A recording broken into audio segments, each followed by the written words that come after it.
দ্বিতীয় শ্রেণী স্বাস্থ্য ও শারীরিক শিক্ষা মূল্যবোধের শিক্ষা থেকে আজকে মনীষীদের ছবির নিচে তাদের নাম দেওয়া আছে। নামগুলো দেখে তোমাদেরকে পড়তে হবে এবং তাদের সম্বন্ধে একটু করে জানতে হবে তোমাদেরকে, তাই তো? তাহলে আমি তোমাদের জন্য এই ছবিটা করেছি, এই টিভি করেছি। এই দেখো লাঠি দুটো আছে, হ্যাঁ, আর এই দেখো পিছন দিকে ক্যালেন্ডারটা ঘুরানো আছে। এদিকে যত এরকম ঘুরবে আর ওদিকে ও তত খুলে খুলে দুটো, হ্যাঁ, এদিকে পাখির আছে আর এদিকে মহাপুরুষদের ছবি আছে। এই দেখো, তাহলে এরপরে তোমরা বলো কার ছবি বেরিয়েছে? তোমরা জানো তো রবীন্দ্রনাথ ঠাকুর? 25শে বৈশাখ করো তো? আচ্ছা, রবীন্দ্রনাথ ঠাকুরের কি বই পড়ো তোমরা? এরপরে বলো তো, এই যে এই টিভির মতন বেরোচ্ছে তো, এরপরে কে? এনাকে চেনো? শিক্ষক দিবস, ভেরি গুড। আচ্ছা, এই ছবিটা চিনো?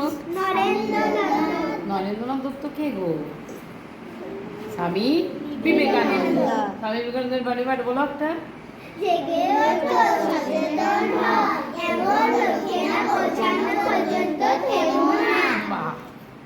এরপরে দেখো আবার বেরিয়েছে এদিকে এনার একটি বাণী পাঠ বলো। তোমরা আমাকে রক্ত দাও, আমি তোমাদের স্বাধীনতা দেব। আচ্ছা, এরপরে কে? এনাকে চিনো? এনার বই কোনগুলো পড়ো তোমরা? বর্ণ পরিচয়, ছোটবেলায় পরিচয়। তাহলে এরপরে আমরা আরো ঘুরি ঘুরি যাবো, আরো অন্যগুলো পাবো। এই দেখো যতটা দেখলাম এতটা দেখেছি তো, এরপরে পাবো এইটা দেখেছি। এরপরে রবীন্দ্রনাথ ঠাকুর পেয়েছো প্রথমে। এরপরে বলো এনিকে কাজী নজরুল ইসলামের কবিতা আছে, গান আছে, তোমরা পড়েছো কি? তোমরা পেয়েছো প্রজাপতি। আচ্ছা, দ্বিতীয়। তাহলে কাঠবেড়ালি পেয়ারা তুমি খাও।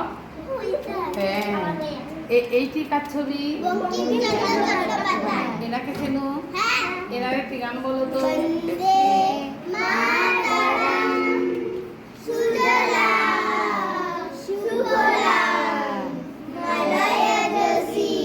মানে যেটা এখন আমরা প্রার্থনা সঙ্গীত করছি, তাই তো? আচ্ছা, এই ছবিটি চিনো? জগদীশচন্দ্র বসু। এনাকে চেনো? ইনি একজন বিজ্ঞানী।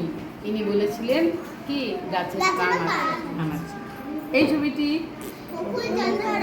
ইনি একজন বিজ্ঞানী, ঠিক আছে?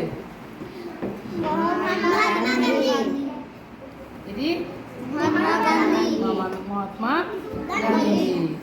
আচ্ছা, এই ছবিটি কার? এটাকে চিনো?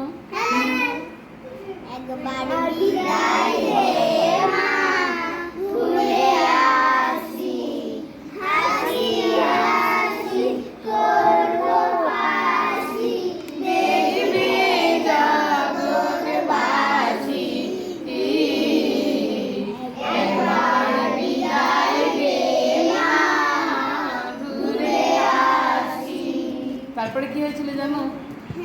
কলের বোমা তৈরি করে দাঁড়িয়েছিলাম রাস্তার ধারে মাগো, বড় লাঠি মারতে গিয়ে মাগো মারলাম ইংল্যান্ডবাসী।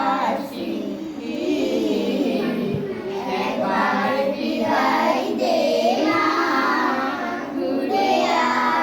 ফাঁসি হয়েছিল, বড় লাটকে মারার জন্য পরিকল্পনা করেছিল প্রফুল্ল চাকি আর ক্ষুদিরাম বসু, দিয়ে অন্য একজনকে মেরে দিয়েছিল, তার জন্য ফাঁসি হয়েছিল। আচ্ছা, এরপরে এই ছবিটি কার? একজন বড় মাপের কবি, কিন্তু খুব কম বয়সে মারা গিয়েছিলেন। কিন্তু যতগুলি লিখে গিয়েছিলেন সেই কবিতাগুলো, সেই প্রবন্ধগুলো উঁচু ক্লাসে তোমরা গেলে পড়তে পড়বে। এটা হচ্ছে মাদার তেরেসা। বাণী পাঠ বলো একটা। যে মানুষ অন্যের অনুভূতির মূল্য দিতে জানে না, সে কখনো কাউকে ভালোবাসতে পারে না। এটা বলেছেন মাদার তেরেসা। Very good. এরপরে বলো ভগৎ সিং তারপরে ভগৎ সিং তিনি একজন স্বাধীনতা সংগ্রামী বিপ্লবী। ঠিক আছে, এরপরে বলো কোচবিহার বসু রাসবিহারী বসু। রাসবিহারী বসুর গল্প তোমাদের একদিন বলেছিলাম না? সুভাষচন্দ্র বসু সেই ডুবোজাহাজের গল্প বলতে বলতে জাপান গিয়েছিল। তারপরে জাপানে গিয়ে রাসবিহারী বসুর সঙ্গে কি আলাপ করেছিলেন। আলাপ তো ছিল এই রাসবিহারী তো ভারতবর্ষের। তো ওখানে যেয়ে একটা নেতাজি সুভাষচন্দ্র বসু দল গঠন করেছিলেন। দলটার কি নাম? আজাদ হিন্দ ফৌজ দল গঠন করেছিলেন।